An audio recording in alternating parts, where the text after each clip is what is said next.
Welcome to Voyager, Please, a hateful voyage through the Delta Quadrant. My name is Joseph. I'm Peter. And I want to briefly shout out to our fans on Patreon and our supporters on Ko-Fi. We just did a little bit of cleanup there. We had some extra content that we released to everybody that's been supporting the show on the crowdfunding sites. Thank you very much. It's been a bit since we've mentioned it. We keep the whole Patreon thing kind of as a low-key thing. We don't really need a whole lot, but much appreciated to everybody that does that. And in case you're interested and want to support the show, we're at www.patreon.com/VoyagerPlease. And if you sign up, you get access to all of the stuff we delete from our shows that we decide not to air. The stuff I say please delete, we actually delete though, right? Did we? I'm not a Patreon subscriber. I don't know. You'll have to pay to find out, Peter. This is a trap. I haven't gone back through the old episodes to find, shall we say, the PG-13 the naughty bits. The not quite like going too far, but still going too far stuff. That in that sweet spot where we deleted it, but you know, some of our bigger fans might appreciate it. We've been really good about not getting any sort of like hate mail. So we've done a really good job. Like, if you think you're the kind of person who might send hate mail, if you've got that line in the sand, keep your money to yourself and let's just keep everything copacetic. That's my plea to you, internet. But if you are the kind of person who thinks to themselves, hey, if Joseph and Peter did a whole bit about Janeway having sex with herself while discussing the episode Deadlock, Patreon is for you, my friend. We've got you covered. But Deadlock was so good. It was actually a really good episode. Speaking of things that were terrible, what did we watch this week? I'm glad we're already on the same page as this goes. Season 4, episode 3, Day of Honor. What a boring piece of shit. What a terrible fucking waste of time. And this is the exact kind of shit that I was worried about. And that's when I think in my head, before we started doing this, why have I not bothered watching Voyager? It is pretty much this embodied. This is not an egregious offender like 37s or, Innocence. Twisted or Elogium. I'd say this is actually probably closer to Innocence, which was Tuvok in charge. I got a little hate list I put on my wall. I got to put my season 3 worst episodes on there so I don't keep beating up the same guys. But, there's nothing viciously terrible about it. It's just this melodramatic poop. I'd say probably the best part of this episode is the beginning. I freeze the frame. I see what I see. It's Cargo Bay 3 or whatever, which is where the Borg alcoves are. And we have 7 of 9, who you have assured me is going to be one of the best acting forces and character development plots in all of Star Trek. And right now I just see what I'm going to call some very dramatic under-boob lighting. She's plugged in, and these warheads they have strapped into this cat suit for her just are underlit, and it's all very dramatic. And I want to let's just jump into the most interesting part about this episode. This outfit she's wearing. Yeah, I would say the most interesting part of this episode is clearly Jeri Ryan's tits. I forgot how severe this silver catsuit was. They don't use it for very long. She ultimately gets different costumes that are, while flattering, not quite as rigid, I suppose. This thing is absurd. I mean, it's like she has, what did you call them, warheads attached to her? I don't know if it's her nipples or they've got like nipples built into the suit. Yes, the nipples. Stevie was transfixed. Every scene that she's in is like, why the fuck did they put like Batman nipples in that fucking suit? Either that is the coldest set in the world and Jeri Ryan can cut glass right now, or they actually put those in and those are plastic. I don't know which it is, but I can't stop staring at them. Casey's watching it with me because now that Jeri Ryan's involved, she cares. And I'm pretty sure she's there for the acting. My wife's there to watch the acting, and she's just like, I can't look at anything but her boobs. And I mean, obviously that's my opinion on the situation, but having my wife pointed out as well, and I don't. I mean, obviously I'm pro Kes Camp, and I think they really started doing some progressive, cool stuff in Voyager. So as I've gone on at length, like, I hate that they're playing the sex card, but god damn if it isn't a potent sex card. She looks amazing. And it really has me conflicted. Like, as a young kid, I would have had a very clear line of thought on this. As an adult, like, the struggle is real, man. And I'm glad to hear that they're going to move away from it and she's going to establish herself based on her own merit. But UPN knew what they were doing from that eye candy angle. And I mean, they spared no expense. There's a shot late in the episode when she goes in to talk to Janeway in the ready room.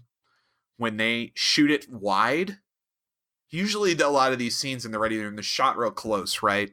You basically get you from chest up, sometimes from waist up as people are in frame. They purposely shoot this wide so you see all of Jeri Ryan in this thing. And it is skin tight, like her like they got her in heels, so her ass looks great. Like, I mean, they did everything in their power to sex her up to the max, and it's very effective.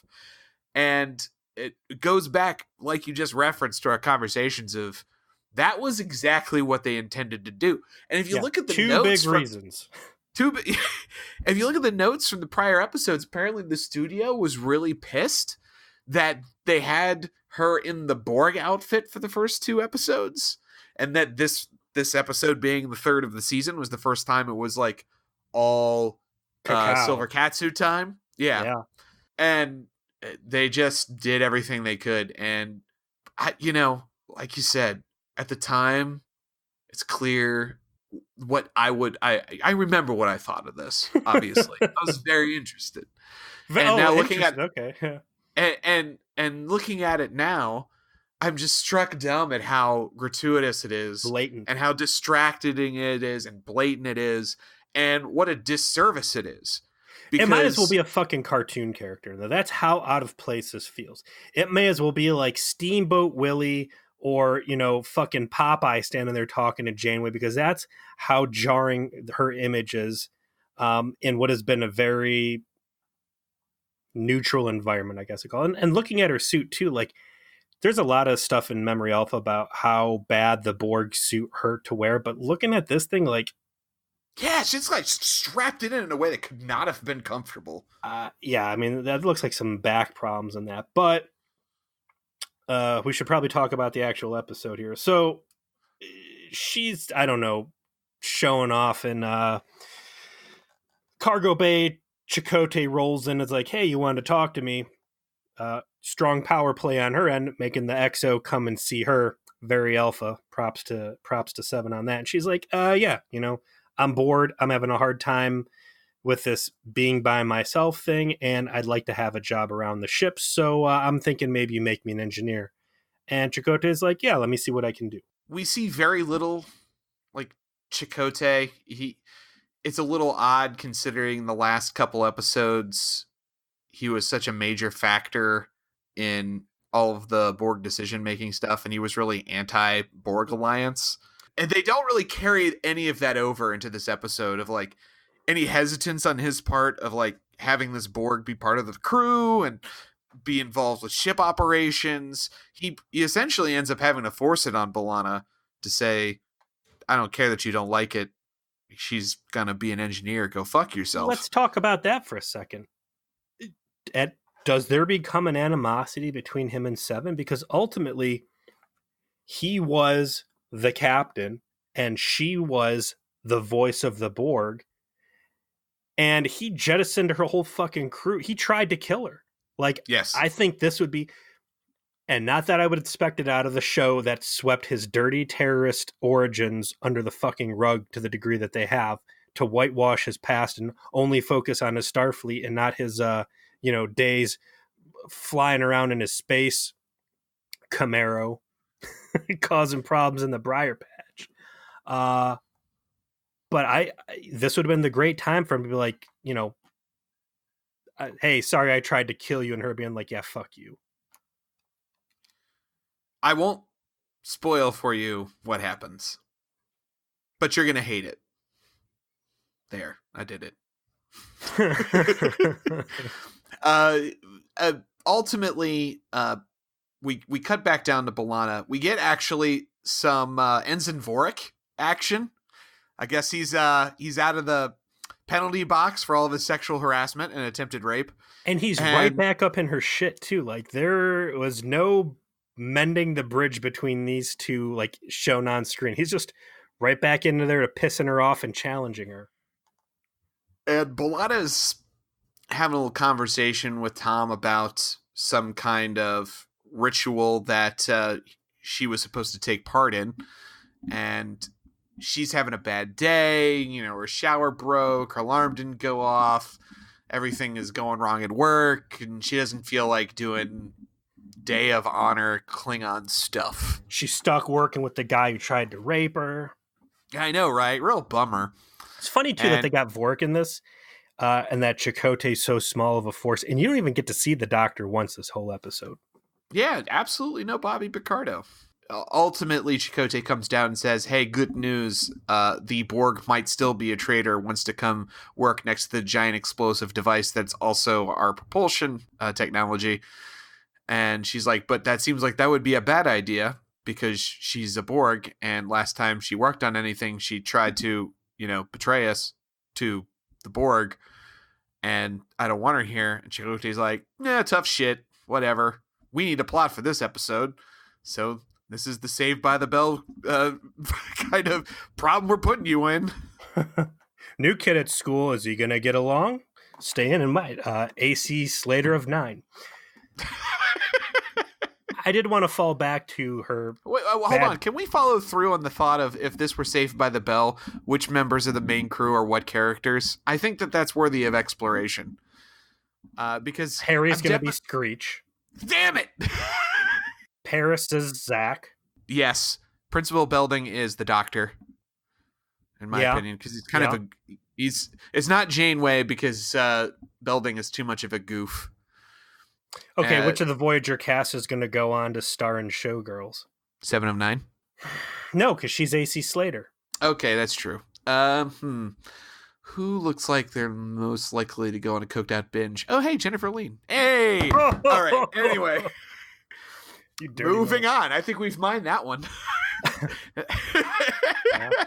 We gotta move on to that. So the B'Elanna bad day that she's having, she does throw out something interesting. It's kind of a throwaway line, but she mentions that 2 people are out sick.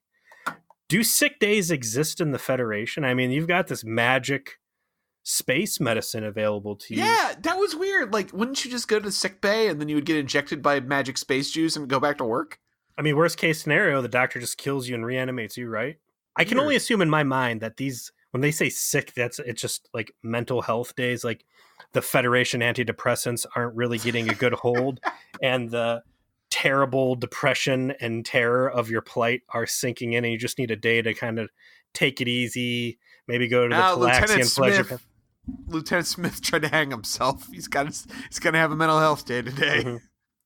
Mm-hmm. This is a shit episode, and I hate pretty much everything that B'Elanna and Paris end up in, but I think this episode does do a pretty good job in some ways of developing B'Elanna. And as she starts talking about this Day of Honor ritual she's supposed to go through, I guess it's never really dawned on me before that she's kind of a nerd. They always focus on her rage and everything else, but she, for whatever reason, in this episode really sunk in that she is supposed to be this one thing, which is a Klingon warrior at heart, and that she just wants nothing to do with it.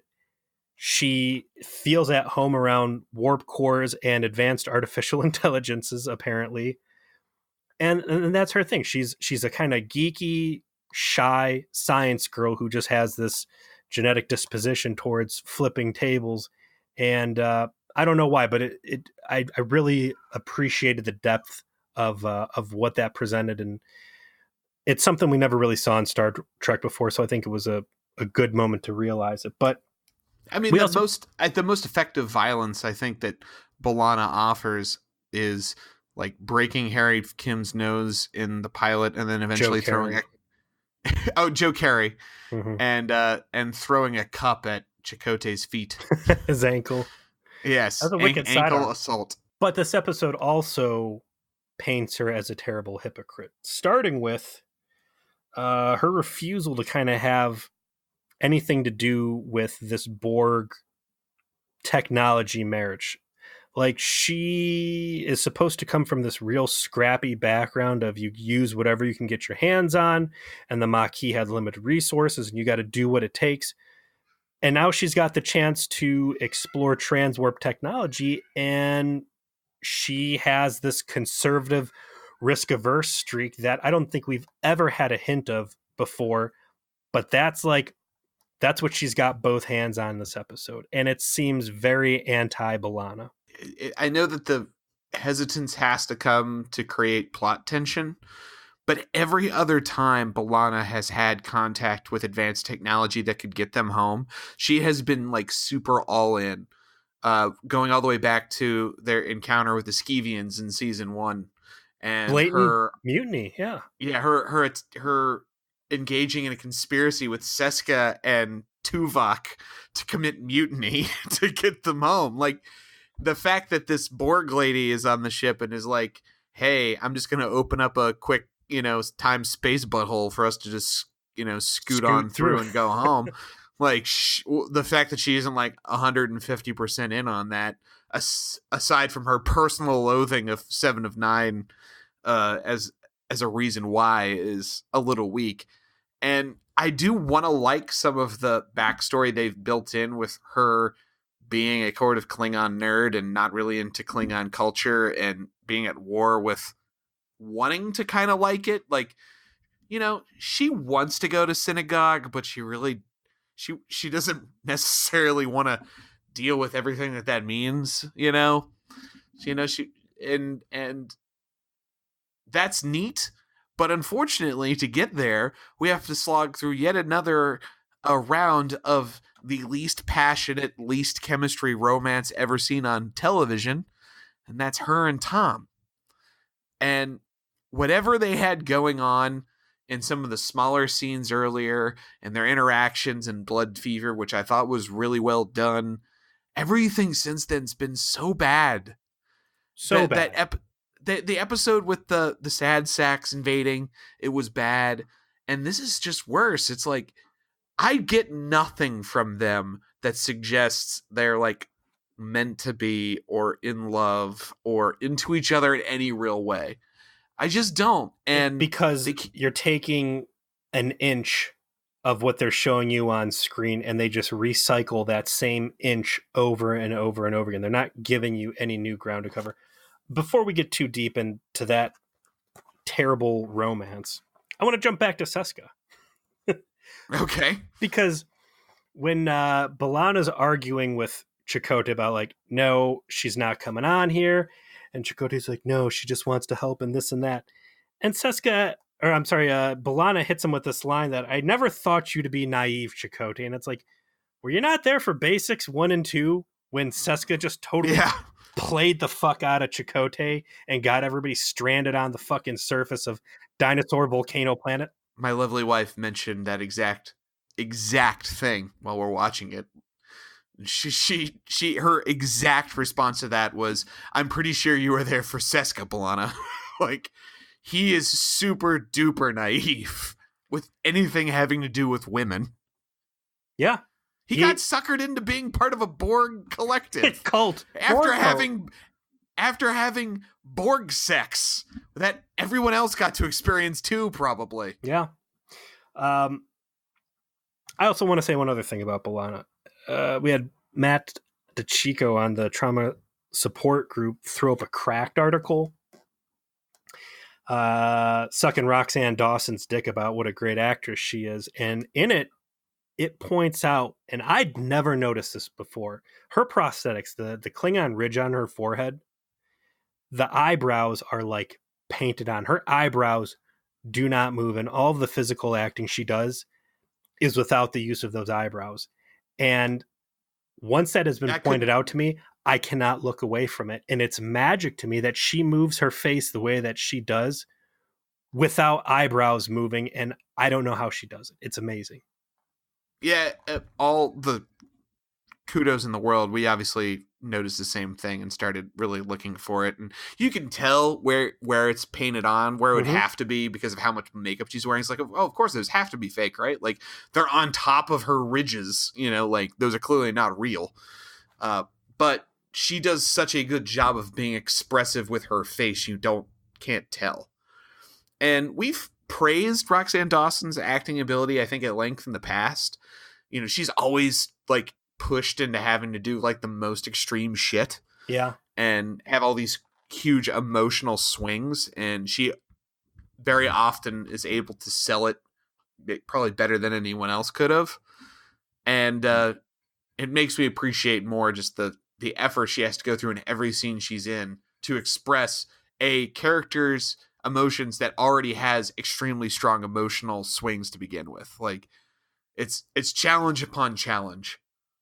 It's funny. I mean, we're sitting here going on about how great she is, and yet this is such a terrible episode, and it's not her fault. It's not her fault. It's like the stuff with her coming to terms with her heritage, I think, felt good.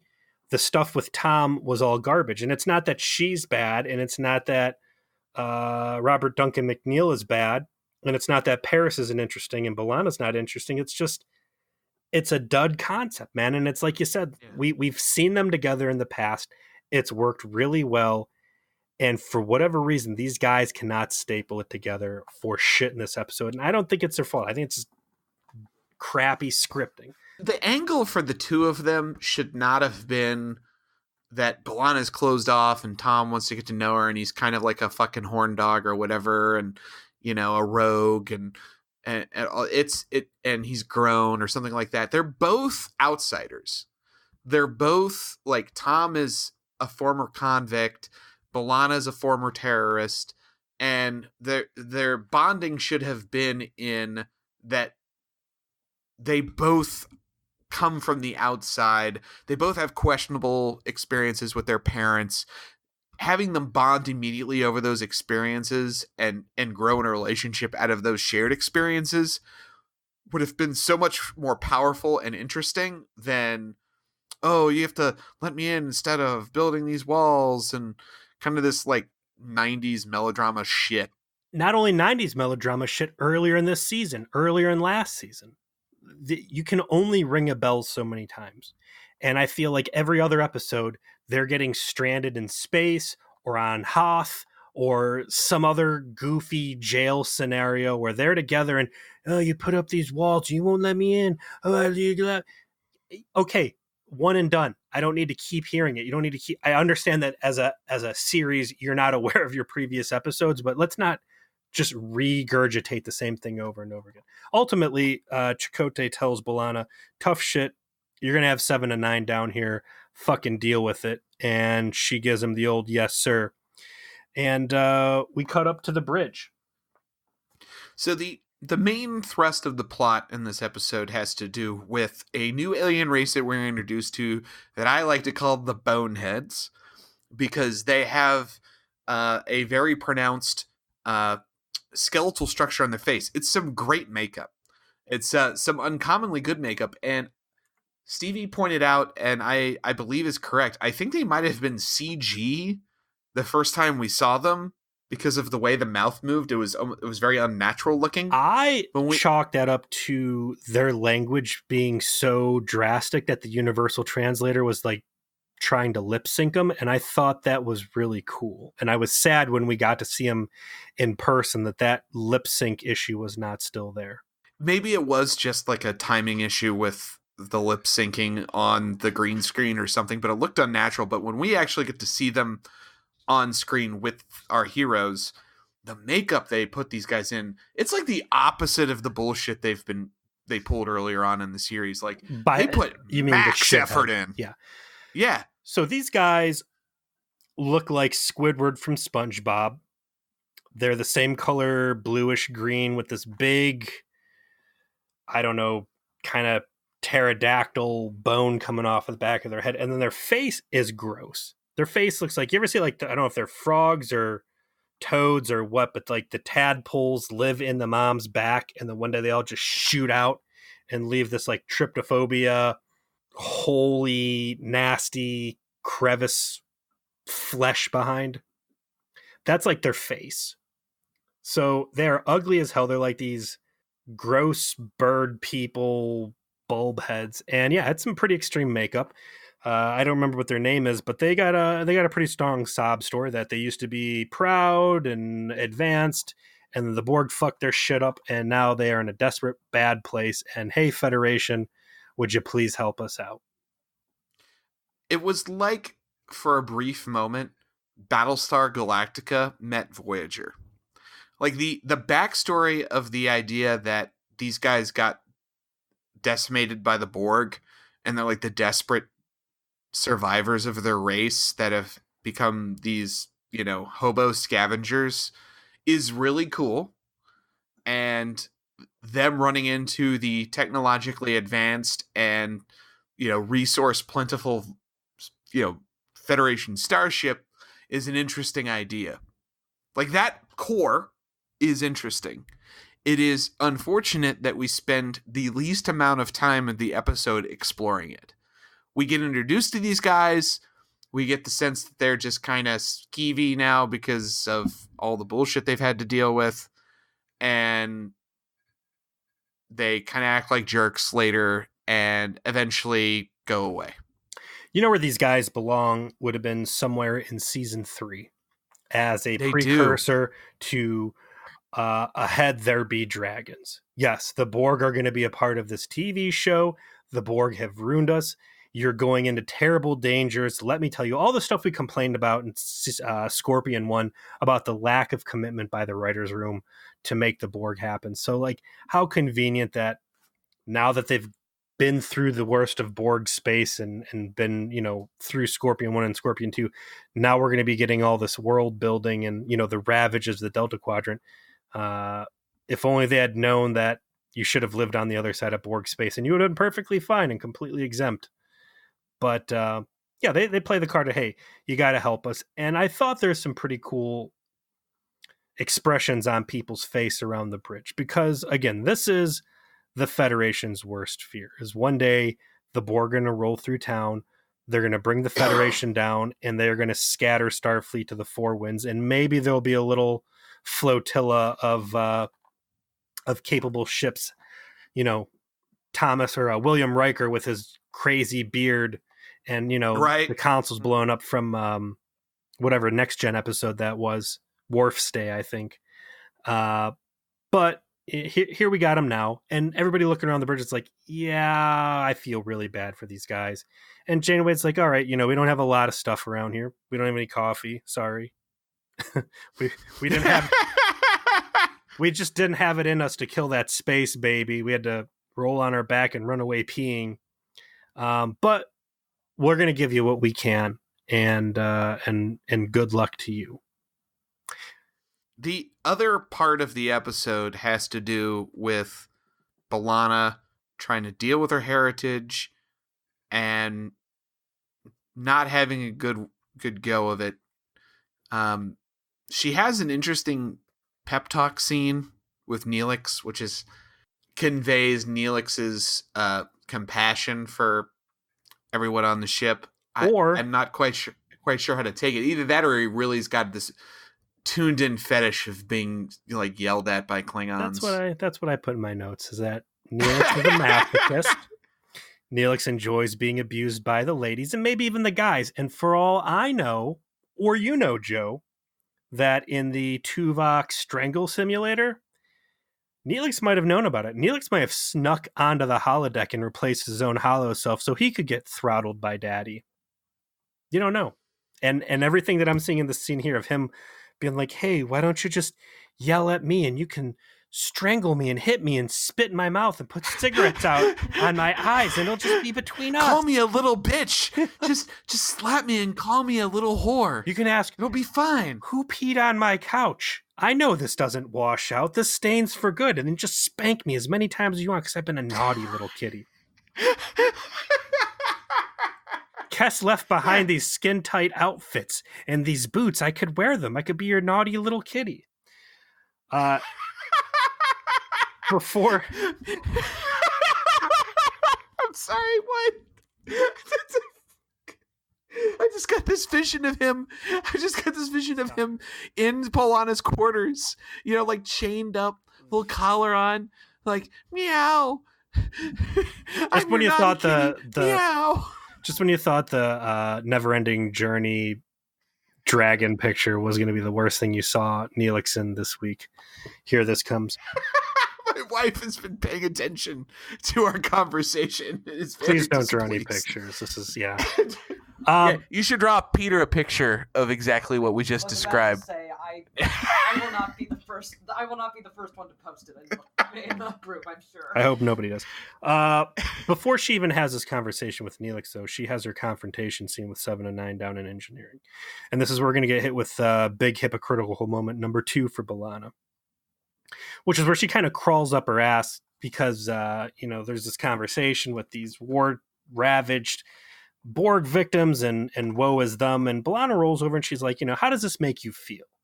Like, she's being a real mega bitch about this whole thing too, trying to pick this fight, which I feel is completely unwarranted, because her argument is, you have done terrible things. You've been part of this force that has done terrible things, and you have no remorse for anything you've done, and shame on you, essentially. And it's like, I seem to recall, B'Elanna, season 2, Dreadnought, where you were the mastermind architect of taking this Cardassian weapon of mass destruction and trying to repurpose it so it could go blow up a whole fucking planet, or whatever your plans were, and all this other terrorist shit you've done in your past, where you've just done whatever is necessary to bring your enemies low with no fucks to give. And now you're going to be over here throwing rocks at 7 and 9's very pointy house. That's a great, what if scenarios. Like, what if 7 of 9's come back instead of just instead of having the script just pointedly say, look at how little she cares about remorse, and make part of the episode's plot about how she starts to try and connect with emotions, that if instead she actually fired back with, do you feel remorse for all of the things that you did when you were a Maquis, all of the people that you killed? Or did you consider it that you were acting in a cause that you felt was righteous, and therefore the actions you took were perfectly appropriate? That is how I felt. Therefore, I feel no remorse. Like, what if she was able to connect that in her response? Instead, it's just no. And later on, I'm going to have a little moment where Tom makes himself emotionally available to me, and I'm going to start to think that I should be helpful and give things to people. It's a disservice to the character and making her so one-dimensional in this episode. It's like, oh, okay, the Barbie doll's learning how to have a heart. Ooh. Yeah. And it's also, I think, again, further whitewashing the terrorist origins of all the Maquis characters away. Yeah. It's like, at this point, former Maquis status is a footnote rather than relevant in any way. And I also think that there's been this changing of the guard and a passing of the torch. We've left sweet, innocent Kes behind for stripper outfit Borg. And as you just talked about earlier, Tom and B'Elanna, and to the greater extent, the majority of the Maquis crew were supposed to be these outsiders, right? And our Maquis bridge crew were supposed to exemplify that. And, we come from a different background where, things were much more gray, and we've done terrible things, and we don't get along, blah, blah. At this point, now they're like, okay, we've got 7 and 9. We need to make her really seem like the outsider. And that means making everybody who had these sharp, pointy edges before that much more vanilla and turn them into the inner circle now that 7 and 9 is going to stand outside of. You are correct. I don't want you to be correct. But you're right. Like, that makes so much sense as to why they are doing it this way. Like, we have this new character and we need her to be the bad girl. Her differences to be so stark that we have to eliminate all the other differences. Yeah. And now people like B'Elanna and Chakotay and Dolby, wherever he might be, R.I.P. And Paris. And Paris too. You're absolutely right. And they do a little bit with Tom later on of like, of bringing that back. And I think in an effective way, but everybody else, like, I don't think that there's a single time for the rest of the series, and this is season 4, we got years to go, where I can say like the Maquis crew members do Maquis shit and their Maquis origins matter in some elemental way. That's very depressing to hear. And again, you know, when you make B'Elanna, who was the hothead rebel or bad boy Tom, and you make them the norm simply so that 7's the outlier, like, I don't know, squandered potential. But yeah, B'Elanna plays the stunt and tries to, like, what's the word you use? Other. She tries to other 7 of 9. And it's janky and dumb, and yeah, okay, she's an unfeeling robot. We move past the Neelix scene where he offers for her to spit in his mouth and use him like a toilet or whatever is going to happen. And someone draw that. This little fantasy that he's got for himself. And somewhere in there, it convinces B'Elanna that, hey, maybe she should give this Klingon Day of Honor a shot. And we get a very fascinating insight into the world of Klingon traditions. And that is that Klingons love to eat. And the tradition of Day of Honor is just basically, we are going to eat 1 million pounds of everything, starting with blood pie onto like Targ fruit snacks, and then like some K-less cup piss wine. And then I think she had to like eat a swimming pool of Jello, and might have been what I likened it to is that apparently the Klingon Day of Honor is an episode of Fear Factor. You know, start by eating worms and shit, and then you like work your way up to jumping off of sticks a bridge or something. Like, I don't know. It's an episode of Fear Factor, and B'Elanna decides after completing the first couple challenges that the $10,000 for winning isn't worth it, and decides to bail before, instead of ending the program, beating up the simulations and running away, which was weird. Definitely a moment where Stevie says, I'm pretty sure that is a small Asian man in a wig as the stunt coordinator and not Roxanne Dawson. Regardless, she bolts, and then she and Tom have an oddball conversation in her quarters where she's like, you know, pouty and has a blanket, and, you know, if this were any more 90s, she'd be eating a whole pint of Ben & Jerry's ice cream in her feels about, you know, why she's angry about being a Klingon. It's really bad because Paris is a really abusive and terrible friend in this scene. And he just like, makes it all about himself, like he did Yeah, he exactly in the fucking Sad Sack episode. And that's what I'm saying. Like, this is all retread. This is her having insecurities about herself. And this is, again, the Sad Sack episode. They try doing like Klingon Tai Chi or whatever, and she storms off because she doesn't want anything to do with it. And then Tom's all like, but we did this together, and I think you owe me an explanation. Like, no, she doesn't, Tom. Well, bitch, are you for real? No, she doesn't. She doesn't owe you shit. Come on. And it's stuff we've seen before. It didn't work then. It's not working now. And it just makes me hate this episode. I don't even want to justify the rest of this conversation with anything. Yeah, let's fast forward a bit here, because the episode itself, it's just kind of boring and stupid. The little bits of interesting content that poke out are the idea behind the aliens, their makeup, the idea behind Klingon culture and B'Elanna's place in it, and then the engineering fuck up. Like, the disaster that happens in engineering is that they attempt to open the the transwarp conduit, the Borg space-time butthole, so they can just kind of saunter on home. Which is a big And fucking deal. This is right. for short of like Q or Kess nudges, the fastest way to travel in the galaxy. And the only people we've seen be able to do this are the Borg and the dinosaur people of not mattering anymore, because we never see the dinosaur people again. But if they can get their hands on transwarp technology, get back to the Federation and proliferate it through the Federation, now you're cooking with butter. They make the attempt, and like they start to set things up. Something goes wrong, and essentially the warp core is being flooded with contaminants and is going to breach. And what they do in order to have the ship not explode is, I think for the very first time ever seen on Star Trek, is that we get a warp core dump. So Voyager, like, this is actually on all the technical specs too, and I thought it was cool the way that they showed this, is that a Intrepid class ship, as a safety precaution so that the ship doesn't necessarily explode if there's a core breach, like obviously what happened to the, Papa D, rest in peace, is that the ship is capable of essentially ejecting the core into space and allowing it to do whatever it's going to do out there.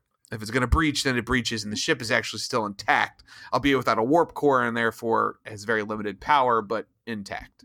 I don't think that's an Intrepid thing. I think any Federation starship can eject the warp core, because I'm pretty sure there's a whole part of that in the Next Generation technical manual for the Galaxy class. That's one of the sticking points, always like, you could have done this, why did you destroy the whole ship? And the coolest part about this entire sequence is that they show it. A lot of times in Star Trek, we end up with like the 37's Fantastic World of Tomorrow that you don't get to see. It's an off-screen narration. And this, they put the CG in, and you see a hatch open on the bottom of Voyager, and it just poops this core right out.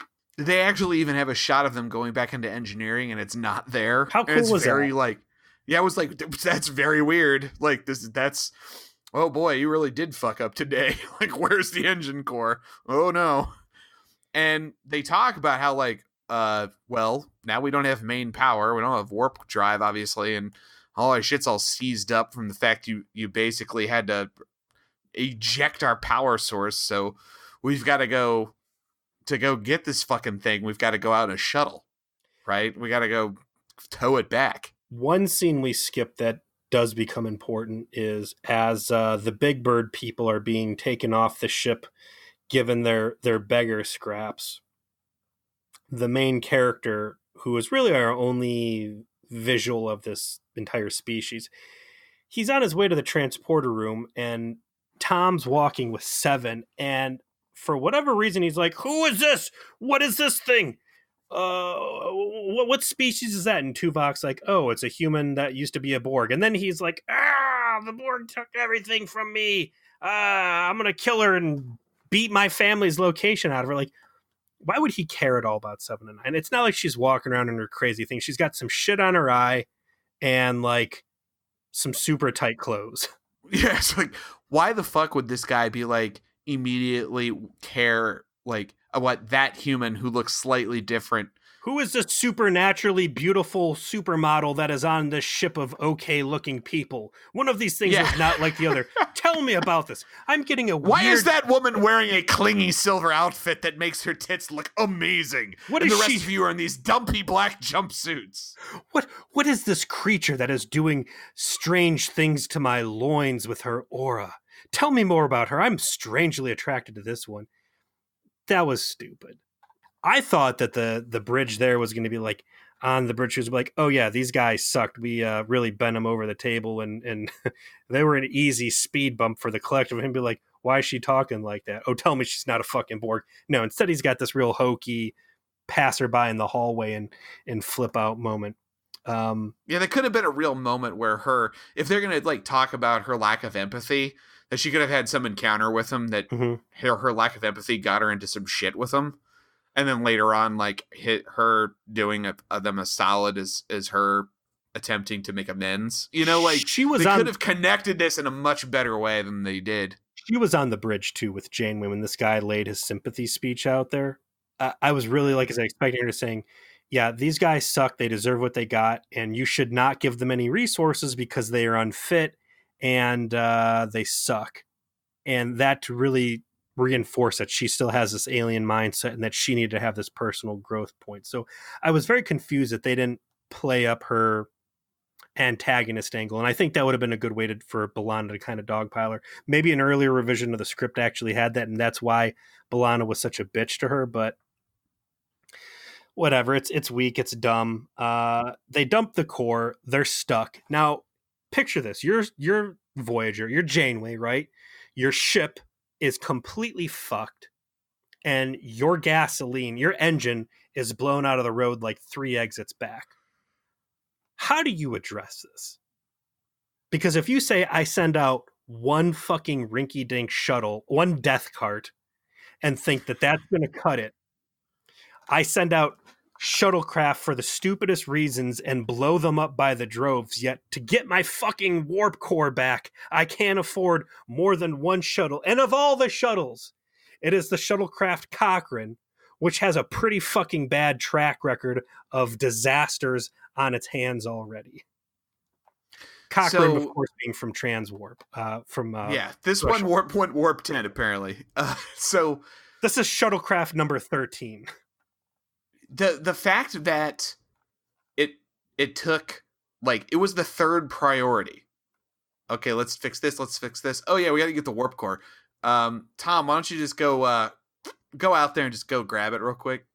Like, why the fuck isn't it like the very first thing? Chakotay, scramble every shuttlecraft we have, surround it in a defensive matrix. Mm-hmm. We are 190% fucked if that thing explodes or gets messed with in any way. A rock your hits mission it. Yeah, like, your mission is to make sure that precious baby is not in any way disturbed, that it gets fixed by whatever ninja shit B'Elanna's got to do to fix it, and then we get that shit plugged back in, because otherwise we're just dead once these batteries are out. And ain't nobody going back home. That's for damn sure. Let me lament I'll this. make a deal with the Borg to go home, but I won't send 2 Type 9 shuttlecraft to go get my fucking warp core to go home. Jesus Christ. Please, you're going to make me fucking flip over. There's what your real episode should have been. Cut all this other melodrama about fucking B'Elanna's, bad day or whatever. The level of disaster of losing your warp core, that could have been a fucking 2-story arc in and of itself. And instead you just surround it. One of the coolest things I think Voyager's probably ever done, jettisoning the warp core. Like, have the Kazon actually steal it and them have to go on an adventure to get back. Like, you could have done 1,000,001 sweet things with this. And instead you get these mopey ass Squidward aliens getting the leg up on them because they only sent out one fucking shuttlecraft. So here's what happens. They send out Tom and B'Elanna because why would you want to have your chief engineer on hand to fix all the problems that they just caused in this botched tachyon transwarp thing? They get out there, they find it amongst their casual, flirty conversation. And they're like, oh, look, there's those guys we just gave a bunch of free shit to. And it looks like they're trying to steal it. There's no like SOS back to Voyager like, hey, this is what's going on. They're like, let's just try to antagonize them by disrupting their tractor beam. They get overpowered. The hull integrity, for whatever reason, falls apart. And the shuttlecraft's like, yeah, I'm going to blow up now. So Tom and B'Elanna get on these first contact spacesuits, beam out into space. I thought they were going to at least be cool enough to like open the door and jump out. Instead of they transport outside. They've got a little stretchy janitor keychain leash between the two of them. And now we have what's going to be the rest of the episode. And it's Tom and B'Elanna stranded in a hostile environment where things are too cold and or not enough air. And they're probably going to die. And they're going to have to discuss their feelings in a very mopey, melodramatic way that nobody wants to see. Yup.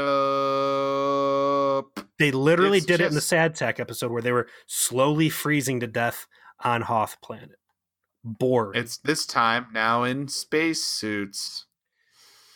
I mean, is there any time there's a spacesuit involved or a scuba suit, someone's air supply always gets nicked. And yes, okay, we're talking about 1997, so there's a lot of stuff in my memory where this situation is replicated, but I'm pretty sure that Voyager was not the first science fiction property to hatch out, oh, I'm stuck in space and I'm going to die and I'm going to have to confess my deepest secrets and acknowledge my own inadequacies in a moment of redemption. Boring. The method by which they've decided to do this does not add to the personal drama between the characters. It subtracts from it because it makes it more stilted. It makes it more forced. It makes the dialogue less natural. You know, by doing it this way, by trying to make it more science-y, I guess, or science fiction-y, they actually harmed the drama that they were trying to create. I mean, not only was it already, as you have so adequately noted, shall we say, derivative, and that this is not an original idea. Not only did they steal the idea from other people who did it better than them before them, it harmed their intent, which was to build this relationship up. And we get several cutaways back to this while 7 of 9 finds her inner Jesus and decides to give, like she has this moment where she remembers, oh yeah, I remember these guys. They had this thorium thing they used to make energy. We totally took that information about how they did that, so I could cook up real quick away from them to do that. And literally, apparently it takes her 15 minutes because she's able to create the device for the boneheads and give it to them while B'Elanna and Tom are still on the oxygen clock and not dead. It's very hand wavy. I cannot not ring the shuttlecraft bell. The most important thing to Voyager, the warp core, that you only sent one rinky-dink shuttle out. You don't hear from Type 6, yeah. Type 9 or 2 or 9. It was a Type 6, not a Type 9. You haven't heard from your chief engineer or your helms officer in an hour, and they should have been back 45 minutes ago, and for whatever reason you're not tracking the fuck out of them with your long-term sensors. Finally Chakotay is hey, it's been a while, and he's tapping his wrist on the watch maybe we should oh yeah, let's look for him. Send every other fucking shuttlecraft that you did not dispatch initially for whatever reason. Yeah, Voyager's stranded. You could tell that they're in trouble. Send the fucking life pods out to go after these guys. It's just stupid and terrible. Finally, they kind of get impulse power and they come up. No, I don't even think that's what happened. They get swarmed. The boneheads are they come in and hey, so I brought my other friends and they need help too, and you're going to help them because we know that your warp core's up the road since we snatched it, and you guys are fucked now, and you're going to give us everything you have and also hand over an ex-Borg person so we could use her as a tinfoil pinata or whatever we're going to do. We want to just beat her up, I guess. The idea behind their ingratitude and desperation isn't necessarily a bad one, but we spent no time getting to know these people, so it doesn't matter. If they would have made it the primary focus instead of what I'm going to call 2 spacesuits, 1 air can, I think there would have been something really cool. Warp core is ejected, a deceptively passive force has now become hostile and is trying to, especially if they built up time where they were first they tried to help, then they got a little annoyed. If we got a build up of a fraught relationship there, and got to know more about their backstory. Who abused the Kazon? What were their name? The traitor, the Trabe. That could have been the same type of deal. And the Trabe were fucking awesome. That whole plot line was awesome, and you could have had another, like you said, hey, we thought you guys were cool, and now you're dragging us into this terrible situation and abusing us, and you guys suck after all, and now there's a problem. But no, these guys have gone back on the word. They're totally ready to hose over Voyager and pick her parts clean. And it's the most limp-wristed hand wave, 7 of 9, who apparently has the entire memory back catalog of shit the Borg know in her little human brain. I'm sure she's got microchips in there or whatever, but like, I thought that was silly that she would have this advanced technical detail from some speed bump species that they conquered however many decades ago. And she builds, this little doodad within 15 minutes while Tom and B'Elanna are asphyxiating out there. And like, oh, hey, here's this thing. And then the Bonehead's like, that's not enough. What am I going to do with this? And she's like, well, it's a template. You could just make more and, get your replicators going. And he's like, oh, that's great. Hey, maybe I was wrong about you. Sorry we wanted to like gang beat you and eat you. Sorry, we asked for you so that we could probably abuse you until you die. Torture you as our prisoner and hold you accountable for the Borg atrocities. And hey, Voyager, I know we were going to pillage you, but you're free to go because you've bought me off with these glass beads. And whatever drama there could have possibly been here, we're just going to shuffle off in the most ramroddy way possible so you can fly over and get your crew member before they died. And to be clear, are we supposed to assume that Voyager has taken the warp core, reinserted it, and flown back? They don't actually mention that. It's maddening. They're like, oh, you're free to go. Am I free to go with my critical piece of technology, you bone fuck? Like, give it back. Yeah, but even if they get it, like, B'Elanna and Tom are down to like half an hour worth of air.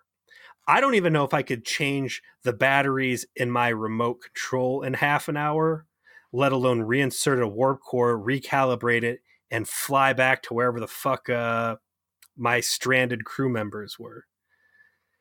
Because, we're too good to send out another shuttlecraft. They're suddenly a rare commodity. I don't know. It's stupid. I was expecting at the end when B'Elanna was going to mumble out her I love you for Voyager to appear and beam them on right as she was about to say the words, and that, it would be further suppressed. But instead, she tosses out there that she loves Tom, and Tom's just like, oh, yeah, that's cool. Here's a hug. No reciprocation. Not even an I know. There's not even like a cool guy Han Solo moment. They tried so hard to like give a Han Solo vibe off of there, but it just doesn't work. It's just not good. And then they just rap on them beaming them back, like, and that's just you giving up. Fuck off. Like, come on. So I don't know what the hell happened here, because we had some cool B'Elanna fleshing out of her being this Klingon nerd who has to come to grips. And I did like while she was out there, she's like, I don't have honor, and for the first time that bothers me. And there's like some character growth there. So you've got good B'Elanna character growth. You've got some nice insight into Neelix's masochism.